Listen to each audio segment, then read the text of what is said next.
புதன்கிழமை சந்தைக்கு போயிருந்தோம்.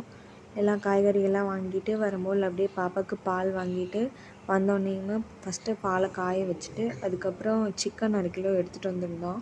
அப்புறம் சிக்கனையும் மஞ்சத்தூள் உப்பு எல்லாம் போட்டு கழுவி வச்சுட்டு அதுக்கப்புறம் பாப்பாவுக்கு பால் ஆற வச்சுருந்தேன். அப்புறம் அதையும் எடுத்து அவளுக்கு ஆற்றி கொடுத்துட்டு அதுக்கப்புறம் அப்படியே சரி நைட்டுக்கு கிரேவி செஞ்சுக்கலாம் அப்படின்னு சொல்லிட்டு பச்சை மிளகா, இஞ்சி பூண்டு பேஸ்ட்டு, தக்காளி, வெங்காயம் எல்லாம் கட் பண்ணி வச்சுட்டு அதுக்கப்புறம் அப்படியே சமைக்க ஆரம்பிச்சிட்டேன். அதுக்கப்புறம் எல்லாம் போட்டுட்டு அதுக்கப்புறம் சிக்கனையும் செஞ்சுட்டு அதுக்கப்புறம் அப்படியே சைடில் விளக்கி கழுவுறதெல்லாம் இருந்துச்சு. அதுக்கப்புறம் எல்லாத்தையும் அதையும் எடுத்து போட்டு எல்லாம் விளக்கி கழுவி வச்சுட்டு அதுக்கப்புறம் சிக்கனும் சைடில் வெந்துட்டு இருந்துச்சு. அதுக்கப்புறம் அதுக்கு சைடிஷ் டிமார்ட்டில் வாங்கியிருந்த பரோட்டா தான் இன்றைக்கி செய்ய போகிறேன். அப்புறம் அதையும் அப்படியே சுட்டுட்டு அதுக்கப்புறம் செஞ்சு வச்ச கிரேவியும் ரெடி ஆயிடுச்சு. அதுக்கப்புறம் போட்டு சாப்பிட்டு படுத்தாச்சு.